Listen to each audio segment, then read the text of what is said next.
probably a smell that you can't unsmell once you've experienced it. Yeah, I think just being around the Mormon crickets itself is probably an experience you can't forget. So the state entomologist says our heavy winter has pushed back Mormon cricket season.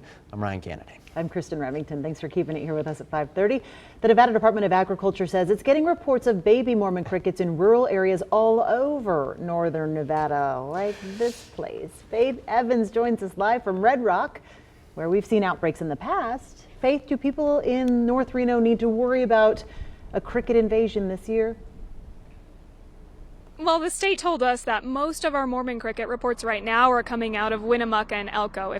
If you live in the Red Rock or Lemon Valley area, you might remember a couple years ago when they did come all the way down to North Reno, but that tends to be rare. It's rural areas that get hit the hardest. All those tiny moving dots on this Humboldt County road are baby Mormon crickets. The Nevada Department of Agriculture says these crickets hatched late this year because of our heavy winter. But that doesn't mean the outbreak this summer will be smaller. We're going to have a pretty good year for Mormon crickets. We already know most of the areas have hatched, the lower elevation ones. It may be a bit extended because they hatched a lot later. State entomologist Jeff Knight says the crickets are mostly harmless, but they do cause some problems. They travel in bands as large as hundreds of acres, and they'll eat anything, including crops. When those bands cover roads and highways, they can even cause a car to hydroplane and crash. That's why the Department of Agriculture gets involved in extermination. We will be treating areas both aerially and with bait on the ground.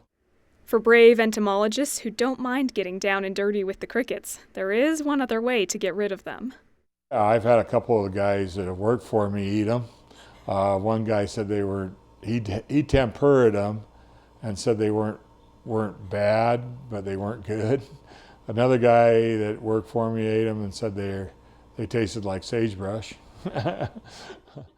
As for the crickets that don't get squished, exterminated, or gobbled up, they'll be hopping through northern Nevada until the weather starts to cool in August or September, laying their eggs in the ground for next year. If you do see bands of Mormon crickets anywhere in the state, Jeff Knight told us that he wants to know. You can report them directly to him. We have his contact details up on our website at 2news.com.